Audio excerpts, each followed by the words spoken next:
In this week's episode, I'm very excited to be sitting with wife, mother of 3 boys, media entrepreneur, brand influencer, and most recently, the host of One Magic TV's Oh Baby, Olwethu Leshabane. Thank you. Thank you so much for joining me. Thank you very much. Awesome Thank stuff. you. So I think I'm always fascinated when I talk to moms, especially if they've had more than one child, because I'm still a mother of one. How was your first parenting and birthing experience? I think with the first one, the birthing didn't go as planned. I wanted a natural birth and I ended up with a C-section.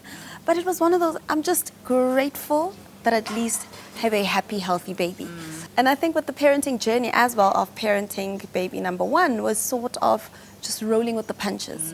We'll figure it out as we go. Yeah, and I feel like I bought everything and anything and things just in case I would need anything else. Yeah.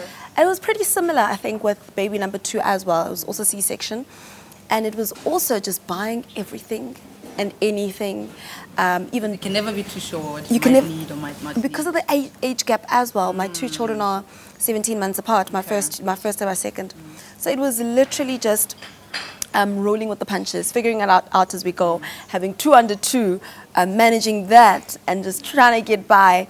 So yeah, I think it's been number 1, number 2, very different. Number 3, I think with the age gap as well, and the time that that I had between number 2 and number 3. What's the gap there? It's a 5-year gap. So it was, now I think I know how I want to parent. And it's not necessarily that you want to, it's like a do-over or an undoing or a redoing of certain things. It's, now I know what direction I feel like I want to go, especially with my Also kids. kind of grown as a human I've being, grown, as a parent. like they say, as you raise them, they raise you.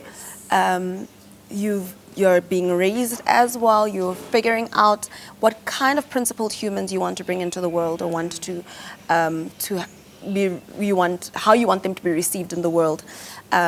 And you're sort of just working on that every day, and you're figuring it out and you're reconfiguring. So it's been a very different journey with each one of them. And they're all very different humans as well. So navigating that. How does it even work? Because you have 3 different human beings that came from your body and just trying to navigate all these different personalities. and you're raising them all the same way, but also you're just treating them in very different ways as well, because Tailor the parenting. yes, with each one, because each of them have their own love language, each of them have their own personality, each of them have a different way in which they react to discipline, they react to rules, they engage. So you're sort of managing all these different dynamics as well. I wanna chat about, so the first word on your Instagram description is superwoman. Yes. Right. I think it'd be interesting to find out how you describe what I think people. It's a very subjective word. You know? How does Olwethu describe the word superwoman? I think for me, being a superwoman is there's no superwoman without vulnerability. There's no superwoman without asking for help, asking for a hand. There's no superwoman without recognizing the fact that I can do it all, but I can't do it all at once. And I think that's what, for me, being superwoman is. And it was my husband actually who coined it for me. Who said, you're a superwoman. And I was like, no, I'm not. He's like, yes, you are. And, in my journey of wanting to be the superwoman, I've learned that it comes with delegating. It comes with asking for help. It comes with being vulnerable, because it's so hard to be vulnerable as a woman, but it's a natural thing. Once you're in touch and tapped into that vulnerability, and you've tapped into the empathy and the compassion that comes with being a mom and being a woman, you're able to tap into so many resources around you. You're able to tap into so much grace from other people, other women, other matriarchs, and able to also tap into just a helping hand and love. So that's really what superwoman being superwoman means to me. Yourself to be vulnerable. Exactly. And I think that's one thing.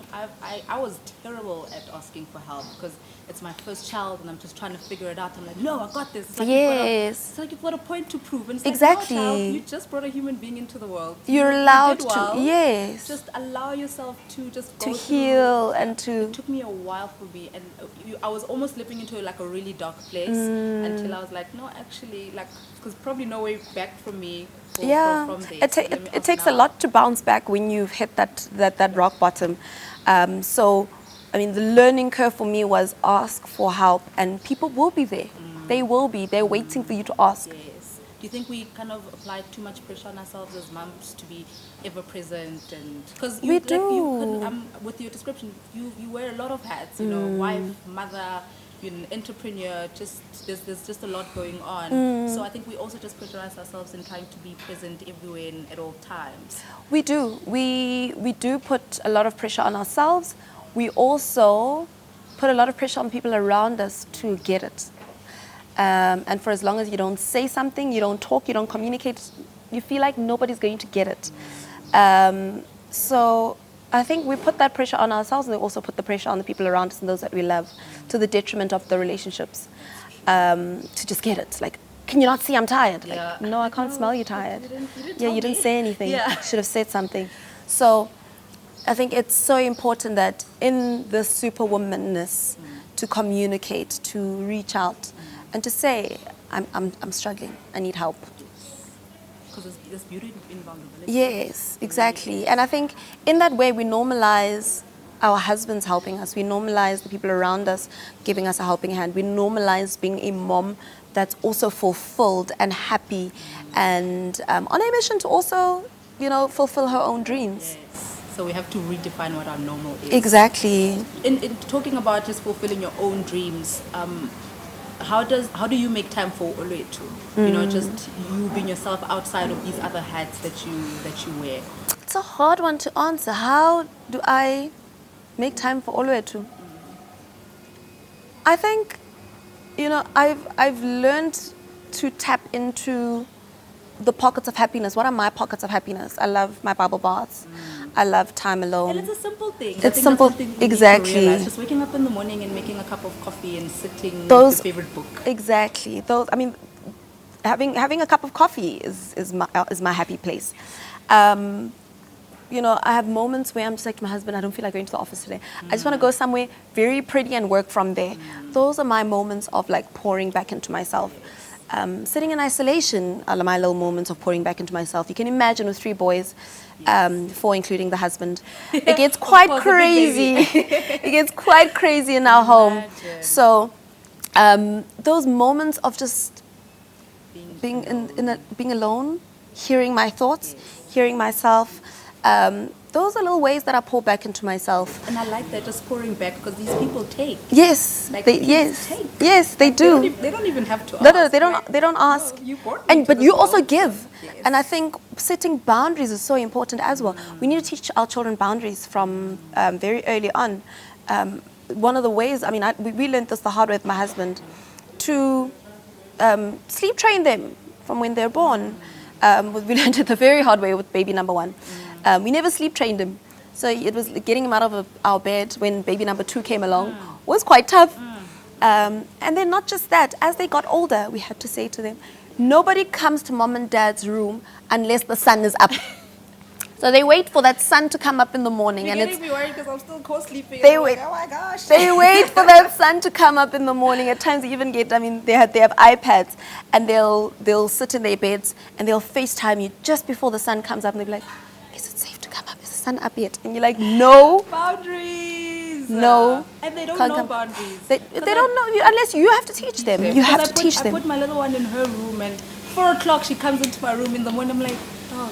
No, you have to teach them the boundaries. You cannot come to mom and dad's room unless the sun is up, so they know, oh, okay, when the sun is, from sunrise to sunset, those are the times that you can interrupt mom and dad.